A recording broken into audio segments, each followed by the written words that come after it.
I'm going to try to unpack and communicate some things that God has burdened me with over the past week.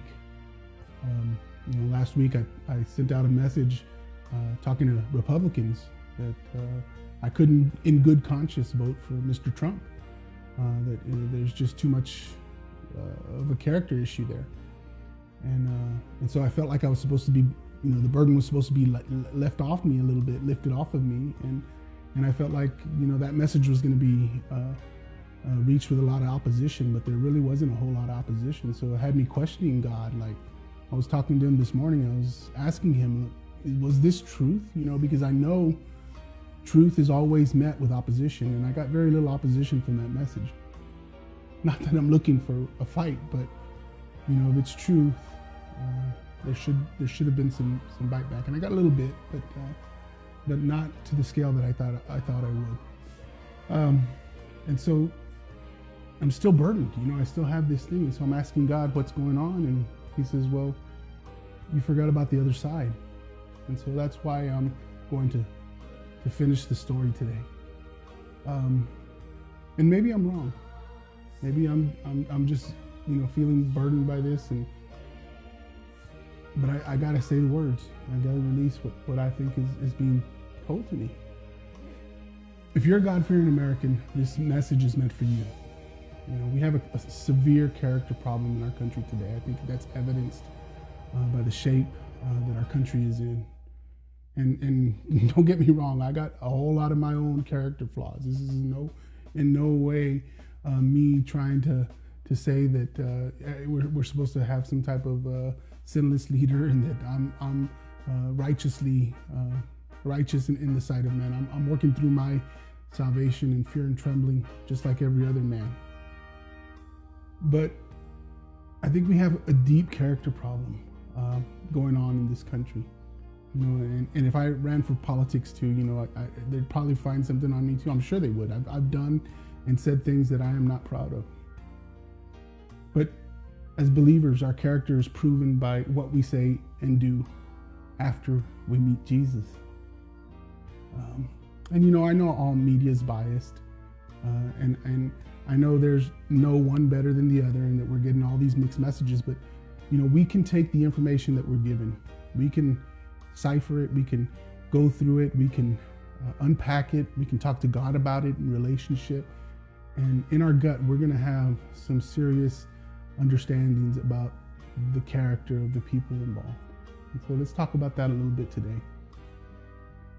The only way we can make that character is, again, by doing those things. And in this election cycle, my call is that both candidates have a track record of severely corrupted character in both word and in deed. If we call ourselves Christian, we have to be serious about our walk in sanctification. And that has to be displayed by the choices and the track record of changed character that we leave behind us. The thing about major character flaws is that they lead to division. Track records of poor character that haven't undergone change, that aren't on that road to sanctification, leads to pride-driven divisiveness. And that's one of the biggest problems we have in America today. We're so disunified because of our pride. Guys, character matters. You might be asking, why are there still godly and religious leaders, business people, community leaders still defending and supporting the major party candidates? And I've asked that same question, and the only thing I can come up with is that we have to stop making America, and we have to stop making its issues our golden calf. We have to stand on some sort of time-proven truth. And as believers, that truth is Scripture. It's in its entirety. It's Scripture in context. And I think it's clear if we look through Scripture that character matters to God. Here are the character traits that I've seen and unpacked from the major party candidates. And it's going to be hard to hear. For Mrs. Clinton, I think her character is compromised by a life of political deal-making, by poor decisions and a refusal to hold herself accountable for involvement or fault in major policy and operational decisions. I also believe that because of her lifelong embittered battle with the right, that she gives very little consideration and voice to the ideals of God-fearing people. And those are the ideals that we hold most valuable. For Mr. Trump, his character is comprised and shown by living a life that's stuck. He's stuck as an unfinished man. He's ignoring God's design.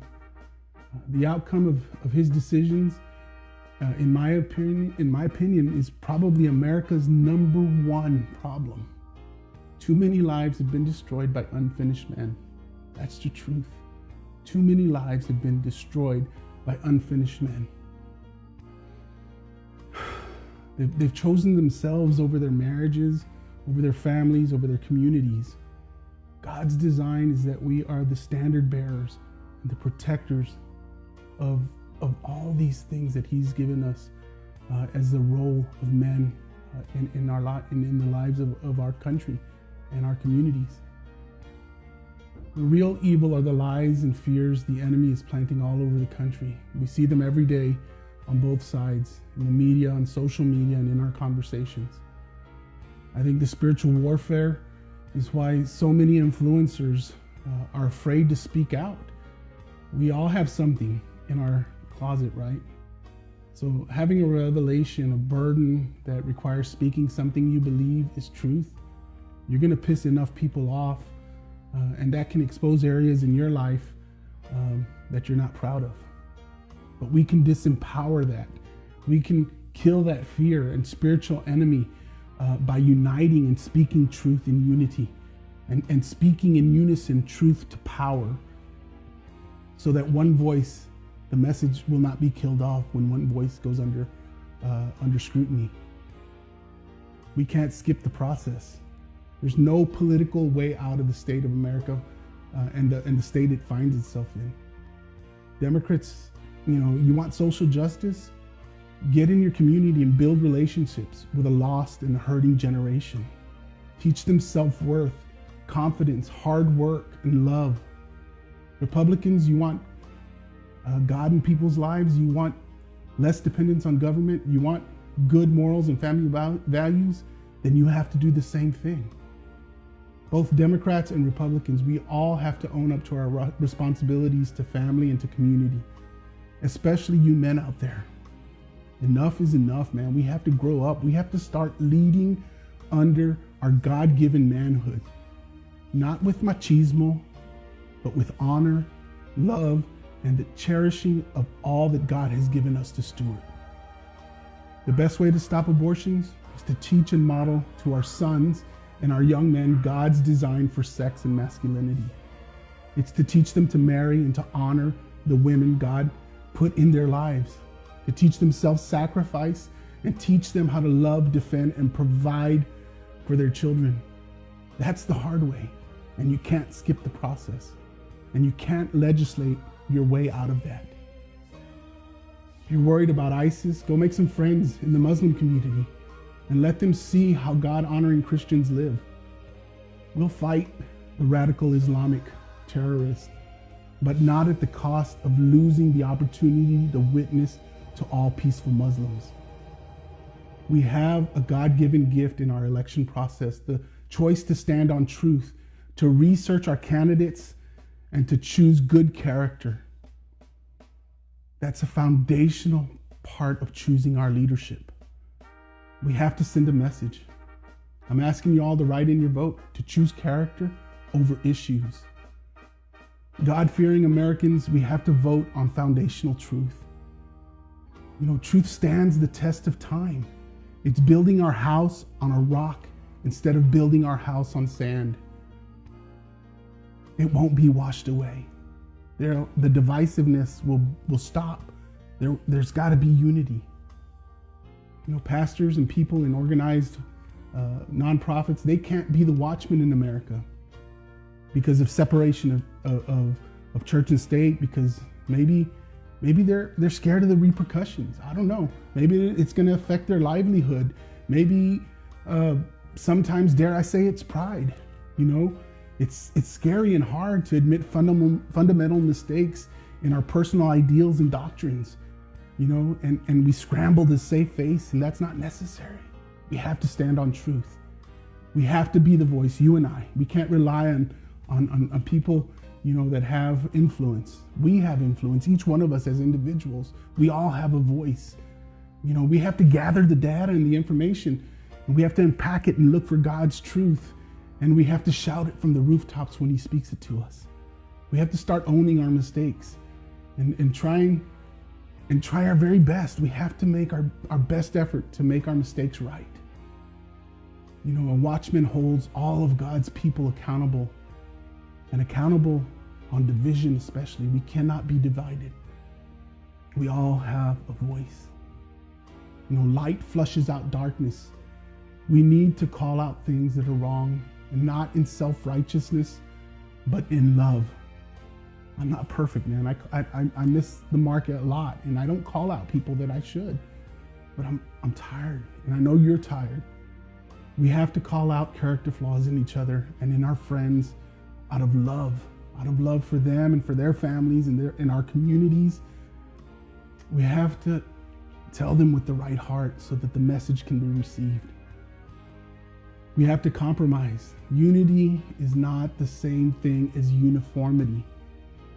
We have to compromise. That's what keeps us moving forward together.